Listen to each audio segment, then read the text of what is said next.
Pablo, vamos a pasarle, Lisa, ¿cómo le va? ¿Cómo les va?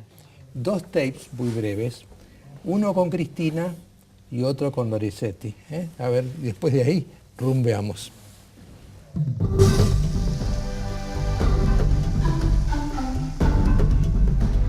Acá se echaron gobernadores, se encarcelaron gobernadores, presidentes, se cerró este Parlamento, pero la justicia nunca fue tocada. Así que la justicia no la incendien. Que incendien el Parlamento y que incendien el Poder Ejecutivo, que son los dos que siempre derribaron en todos los golpes militares. Pero, ¿cómo hacerlo? Yo creo que nosotros tenemos que hacer una profunda democratización y para eso vamos a proponer una serie de leyes que van a ser sometidas a consideración, obviamente, de este Parlamento.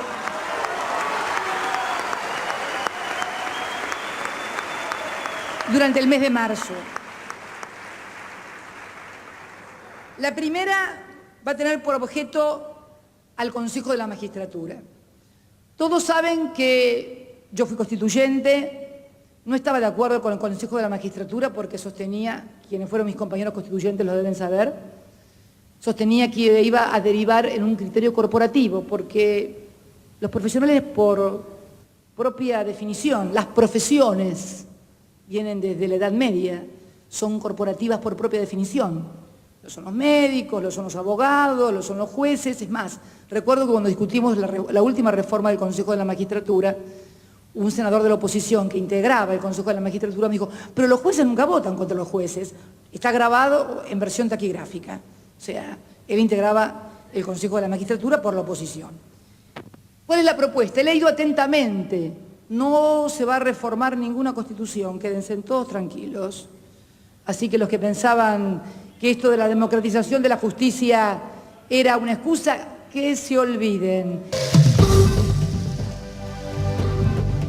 Tu primera reacción, Lisa. En primer lugar, decir que yo no fui. Y no voy a ir mientras el escenario de la Cámara de Diputados no sea Usted republicano. no fue a la apertura de la sesión. Yo hace mucho que no voy a las aperturas porque esos escenarios son fascistas. Cuando un escenario republicano es donde un presidente habla a los diputados. Un escenario fascista es el que se monta con todos los obsecuentes del poder alrededor, con los chicos disciplinados con las mismas remeras. Era un escenario de Mussolini de Italia de los años 40 copiado. Usted sabe En consecuencia, a ver, el fascismo es lo opuesto a la república. En consecuencia, si la presidenta no respeta al Parlamento y pretende hacer un acto fascista antirrepublicano del Parlamento, yo no voy a estar, y me parece terrible que los opositores le presten legitimación a esa falta de respeto. Las sonrisas obsecuentes de Sanz, de Alfonsín, de Gil Lavedra, de Pinedo, son una vergüenza nacional. Y están hablando de una posición que no es oposición. Están hablando de la decadencia de la dignidad también en manos opositores. Usted sabe que yo confieso, Lita, que tengo un entretenimiento cuando habla la presidenta, que es mirarle las caras y las manos al recinto. Entonces usted se ha dado cuenta de que hay gente que aplaude y sonríe antes de saber lo que dijo. Pero si ellos no entienden nada, ellos solo saben obedecer. Pero en general tampoco entiende nada la oposición. Y yo le diría más, muchos periodistas tampoco entienden nada. Opositores y del gobierno. Se lo quiero decir con todo cariño. No a usted. No está diciendo, no, a Pablo no dirá, a mí puede pero ser. sí hay una... A ver, el momento es tan grave que hay que estar muy sereno, pero también hay que decir las cosas por su nombre. Mire, oposición no existe porque existe fascismo. Cuando usted recuerda el régimen de Mussolini, ¿se acuerda de la oposición o se acuerda de la resistencia? Es resistencia. Muy bien, claro. Muy bien, 10. Bueno, menos en mal, consecuencia, la aprobé. impertinencia suya, Grondona, es hablar de oposición cuando hay fascismo. Cuando hay fascismo lo que hay es resistencia. Justamente porque los gobiernos van por todo. Aunque haya minorías parlamentarias, lo que caracteriza es el monopolio de una corporación corrupta que Cristina integra. Porque Cristina habla de la corporación judicial, de lo que no habla es de la corporación política corrupta que ella integra, que votó el núcleo de coincidencias básicas, porque ella fue convencional conmigo. Ella podrá criticar Consejo de la Magistratura, pero ella votó, yo no. Así que deje de mentir. Votó con las manos y con los pies el núcleo de coincidencias básicas y era cabalista. Segunda cuestión, la resistencia es minoritaria. Se resiste de algunos sectores de izquierda, resisten algunos sectores liberales y nada más. ¿Por qué? Porque la mayoría de la gente tiene miedo. ¿Y saben qué pasa? Para la mayoría de los políticos es mejor pactar con el gobierno. Entonces, ¿qué hace el gobierno? Los presenta como opositores a los que pactan por abajo con él. Esto es lo que hacen los gobiernos fascistas. Tienen opositores, pero son mentirosos. A algunos le promete que no los va a tocar, a otros le promete que no los va a investigar, a otros le da fondo para sus provincias, como Santa Fe. Y entonces aparecen estos opositores que en realidad uno dice, pero ¿serán tan tontos? Y la respuesta que yo ya tuve es, son cómplices. Es cierto que hay algunos tontos, como Cobos, que acaba de decir que la reforma es maravillosa. Porque ese ingeniero no entiende nada, tiene que estudiar un poco más de política. Digo, no estoy enojándome, pero digo que el momento es tan grave que se necesita ser muy inteligente para resistir y salvar la República. No para mostrar un proyecto alternativo, que es el republicano. Porque acá lo que se está jugando y lo que se va a jugar increyendo en los próximos días es si definitivamente consolidamos el Estado fascista, autoritario y dictatorial o si salvamos la República. Estas son las opciones. Y la verdad que el proyecto más original de la Argentina es ser republicanos. Sí, claro. El más viejo y el nunca cumplido. Sí. Ahora, ¿cuál es el verdadero, qué entiende la señora Cristina Kirchner por democratización? Es un problema semántico. ¿Qué quiero decir? Es un problema de significado. Para la Cámpora, para Cristina y para todos los que se llaman unidos y organizados, democratización es control total y absoluto de todos los resortes del poder y de la República. ¿Qué quiero decir? La Cámpora hoy está tomando todos los aeropuertos de la Argentina y todas las cajas de los aeropuertos. La verdad es que este hombre de Argentina 2000 yo no lo voy a defender porque yo lo hubiera puesto preso si era presidente, pero hoy se están llevando las cajas. ¿Qué quiero decir? La caja de todo lo que significan los aeropuertos. ¿Quién? La Cámpora. Ha entrado, los jóvenes, pobrecitos, van a terminar presos si esto se termina. Porque chicos sin experiencia, sin conocimiento y sin mérito van tomando. En el campo de la justicia, la nueva vocera es Gil Carbó. La responsabilidad de que la nueva Eve de Bonafini sea Gil Carbó, Procuradora General de la Nación, es total y absoluta de la oposición. Sí, porque la votaron ellos. Yo impugné a Gil Carbó y los senadores radicales, socialistas del FAP y María Eugenia Stensoro. Yo había advertido en una reunión de partido la gravedad de lo que venía con Gil Carbó. Votaron, María Eugenia votó a favor, ahora se arrepiente, pero es tarde porque yo se lo advertí. Se lo advertí porque se pasó al FAP para quedar bien con Wiener, votó. Entonces, lo cierto es que acá también hay errores de la oposición. Gil Carbó no sería la abanderada del proyecto de aniquilación de la justicia si los opositores estudiaran, vieran los antecedentes y no se comieran de alguna manera la trampa del gobierno, que presentó al impresentable para ponerla presentable. Claro. Elisa, le voy a pasar el tape, el otro tape que es de Lorenzetti. Espero que no sea tan severa con Lorenzetti como con Cristina. No, porque usted lo anda queriendo, Lorenzetti.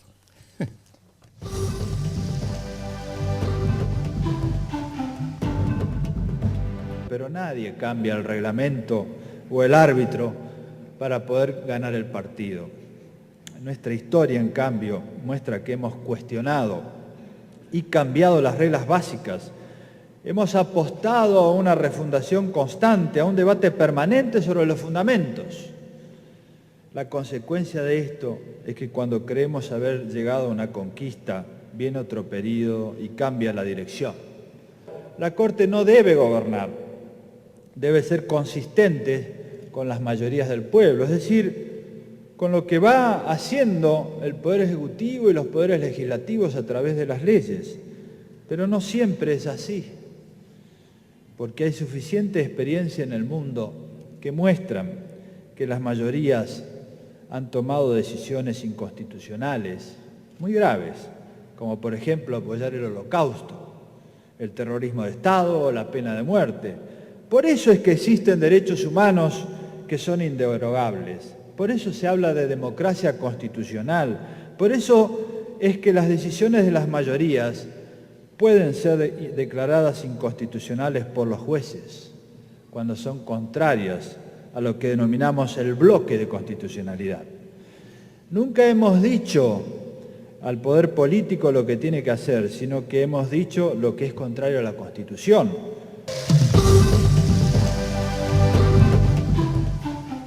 Elisa. Yo comparto plenamente y creo que ahora van a poder probar lo que es la Corte, porque ahora la guerra es contra la Corte se tiene que sostener. Cristina ya en el tema de Irán había apuntado a Fait, y ahora Carmen Argibay, que es la persona, ambos de una integridad moral incuestionable. Así que la pelea va por la Corte, va como en tres ejes.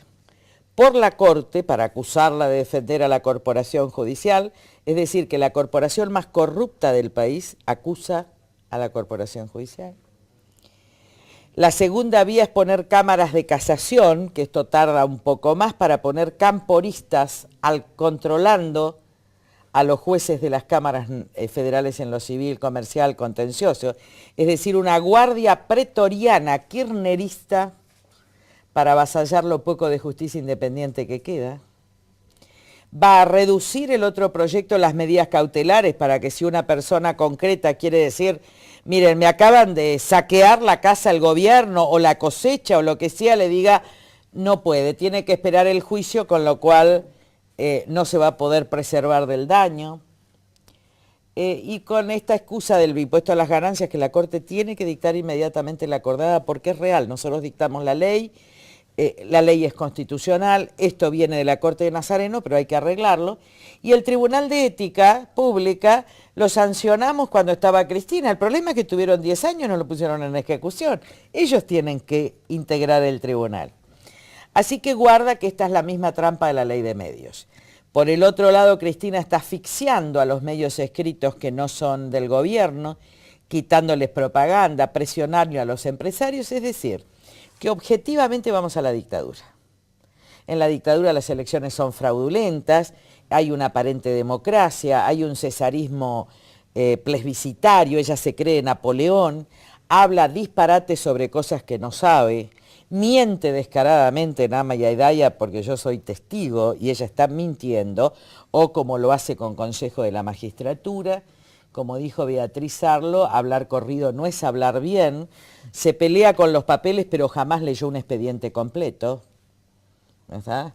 Por eso dice, cuestiona Embajada de Israel, pero nunca fue a la Corte, leyó los expedientes. Yo no era miembro de la comisión, leí los expedientes, fui a la Corte, Canevari me dejó a mirar los expedientes y pedí el juicio político a la Corte. Que lo garantizó la impunidad de la Corte, la garantizó Labaña, ¿se acuerdan? A cambio de la sentencia de especificación, junto con Duhalde. Entonces, ¿qué quiero decir? ¿Cuál es la estrategia? Porque a esta altura hay que dejar de quejarse. Miren, a la sociedad que no está de acuerdo, a toda la sociedad que evitemos la dictadura, a la sociedad que no está de acuerdo con este régimen fascista de izquierda, de pseudo izquierda, porque están por pagar a los bonos, resulta que los famosos fondos buitres le van a pagar como a los otros, esto es una gran mentira.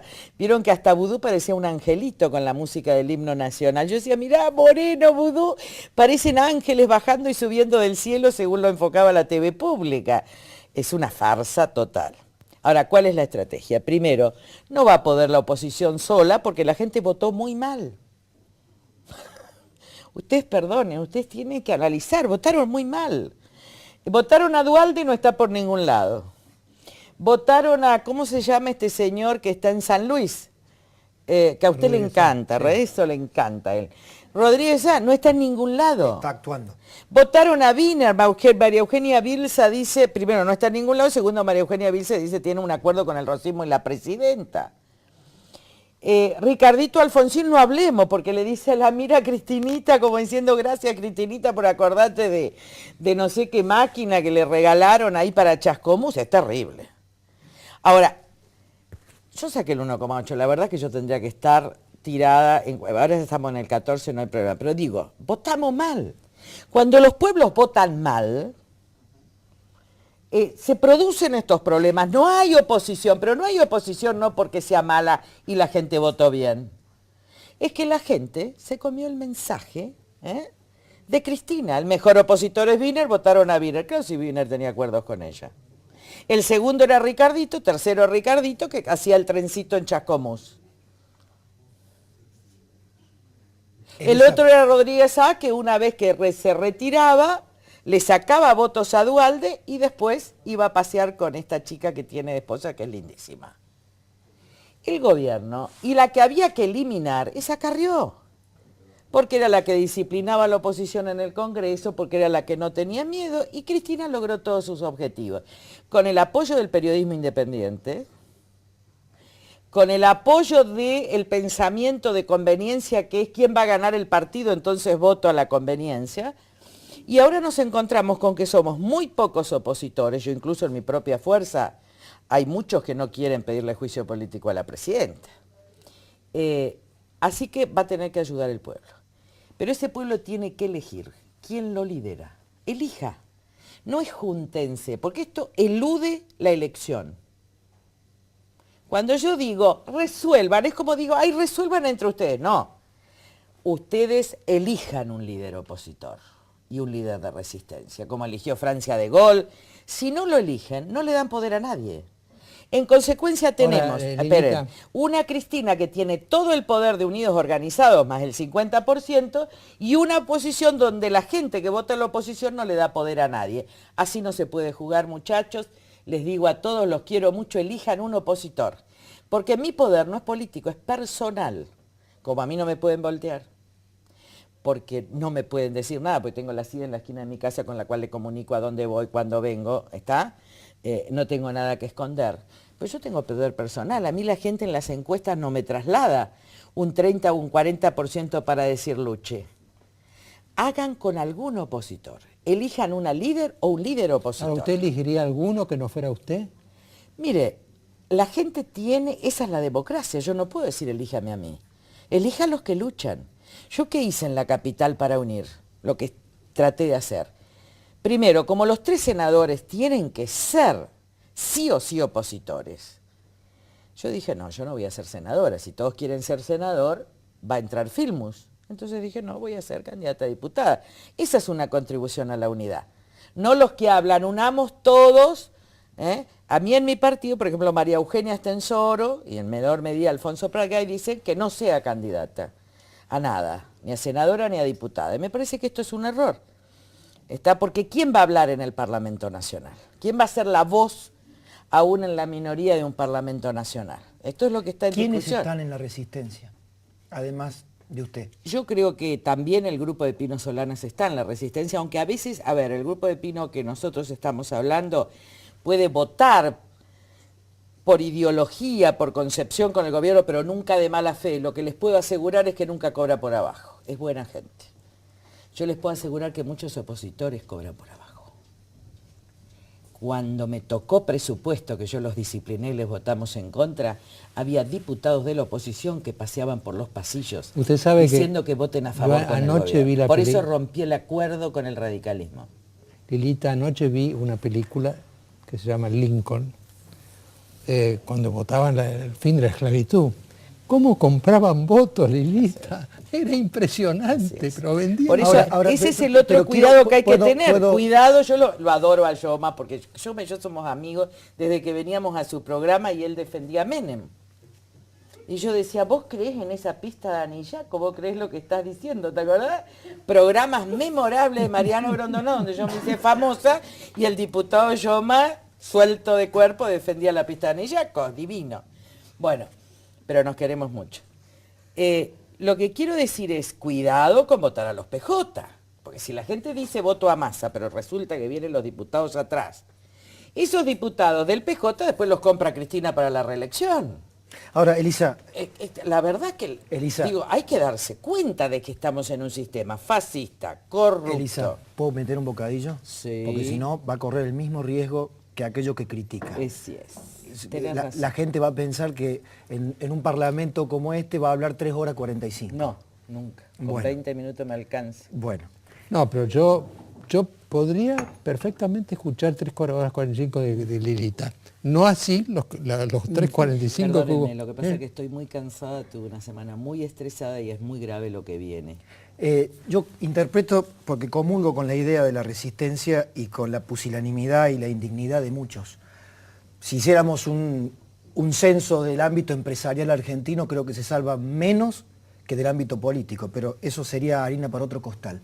Ahora, también la ciudadanía que resiste, que está armando una manifestación para el 18 de abril, otro 8N u otro 13S, se está preguntando, resistimos, pero aún en la actitud de resistencia tenemos que tener horizonte. Nos tienen que decir cómo se va a gobernar. A la decencia, a la república, a la ley. Estos son los objetivos de la Argentina. El principal mal de la Argentina es la corrupción. Y nadie le importó hasta que la corrupción nos mató. El principal mal de la Argentina es la falta de república y ahora no tenemos justicia, no tenemos legislativo, tenemos un ejecutivo dictatorial.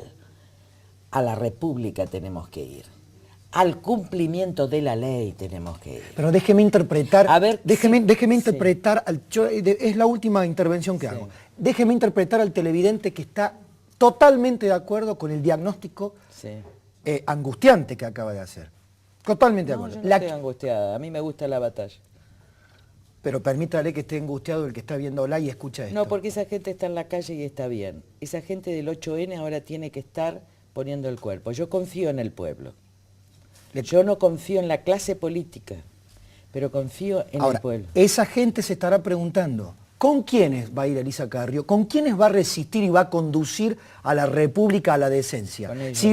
Si ve que los que están alrededor de Elisa Carrió terminan quedando al lado, se van con otros. Alfonso Prat estuvo aquí en el domingo pasado y hoy están enfrentados, o sea, enfrentados en un diagnóstico, al menos en un diagnóstico de alianzas, Elisa. No, Alfonso, todo el partido, todo el partido me ordenó hacer alianza con la centroizquierda, el Partido Nacional. Yo la verdad es que no tengo pensamiento ideológico, yo creo que las diferencias entre los hombres son entre decentes e indecentes. Yo no tengo pensamiento ideológico, yo no soy ni de derecha, ni de izquierda, ni de centro. Ahora, ese partido que integra todos ellos me ordenó. Entonces yo le dije, dentro de eso busquen la decencia. Dentro de lo que el partido me ordenó, y yo cumplo, porque soy demócrata, y lo que la asamblea de mi partido ordenó, dije, busquen los decentes. Que diría lo mismo si mi partido hubiera ordenado hacer con otros grupos. Lo que hay una diferencia en el seno de mi partido es que no quieren que yo sea candidata. Esa es la diferencia. Y entonces yo digo, bueno, resolvámoslo en una interna abierta y que sea el pueblo de la ciudad de Buenos Aires el que decida si quiere que yo ocupe una banca de diputado o quiere que la ocupe otra persona, por ejemplo, Donda, como pretenden algunos, o Tumini, o Ricardo Gil Lavedra, pero que decida el pueblo. Es la única diferencia en realidad que tenemos, en lo otro está todo bien. ¿Por qué lo decente es tan poco sólido como alternativa política? Lo decente es lo único sólido que tiene la humanidad. El problema Pero es que la gente... No me escuchó ¿por qué lo decente es tan poco sólido como alternativa política, como construcción Porque política? hay muy pocos decentes en la Argentina y muchos menos son las personas que se bancan las derrotas. Si hay muy pocos decentes, ¿cómo se arma una estructura de poder decente? Con los decentes que hay, fuera de la política. Con los que son médicos, con los que están en las academias, con los que estuvieron en el Estado, hay mucha gente. Pero yo le voy a decir algo. Hay muchos decentes que tienen miedo. Y hay muchos decentes que no se bajan las derrotas. Lo que a nosotros nos pasó es que mi derrota, unos salieron corriendo para la izquierda, otros para la derecha y yo me quedé en el mismo lugar. Y hoy vuelvo a tener la legitimidad que tenía antes, porque la gente reconoció que yo tenía razón, que no estaba inventándoles cosas. Por eso lo más importante ahora, yo quiero hablarle a la sociedad y al pueblo. Hay que estar en la calle pacíficamente, pero hay que estar el día de la votación. Ya no es cualquier día. El 8N no puede ser, ¿entienden? No puede ser, tiene que prepararse la sociedad para que toda la Argentina salga el día de la votación, porque es lo único que va a preservar la República en la Argentina. Se los digo de corazón, voy a trabajar para eso. El tema jurídico es el que más conozco, lo sé desde los 20 años. Incluso coordiné Consejo de la Magistratura cuando tenía 20 y pico de años. Así que en eso el dictamen ya está, cualquiera sea, porque el objetivo político es el control. Pero al pueblo, a ese pueblo que fue al 8N y que parece que siente como impotencia decirle, todas las calles de la nación tienen que estar defendiendo la República cuando unidos y organizados con Cristina pretendan voltearla el día de la votación. Cristina, Lilita, yo lo que veo es que, le doy un ejemplo, que a usted le guste, a mí también. Churchill se pasó años solo, Sí. ¿o no? Sí. Hasta que al final reconocieron que tenía razón, que Hitler era un peligro. Sí. ¿Usted tiene esa envergadura, esa fibra moral para aguantarse la soledad? A mí me encanta la soledad, porque después vuelven todos, sin que se pierda uno. Porque el problema es ir a los otros perdiéndose uno. Es decir, por ejemplo, hacerle caso a sus consejos, yo me pierdo yo. En cambio, yo elegí, claro, cuando me dice júntese con todo. Entonces yo digo, no, la felicidad de una persona es la tranquilidad de conciencia. Entonces uno tiene que estar solo, después viene la gente. Ahora, también tenemos que enfrentar, yo tengo que escuchar a la sociedad. Y a mí me gustan de Churchill dos cosas. Primero, que nunca cambió. Y segundo, que gobernaba desde la cama. Esas dos cosas son maravillosas. Él quería estar acostado, sí, si no era posible sentado, y si no era posible parado. Broma, dice que le preguntaron a Churchill, porque yo, como leo en la gama, entonces le preguntaron a Churchill, y a Mae West también, dice, ¿por qué ustedes están recostados? Y dijo, miren, si uno puede estar acostado, no tiene que estar recostado. Si uno puede estar recostado, no tiene que estar sentado. Entonces le dijeron, ¿y a Churchill por qué? Para ahorrar energía. El otro día lo leí. Pero, ese librito que hay, la salida pero de hay el discurso del 62 de Martin Luther King, que es impresionante.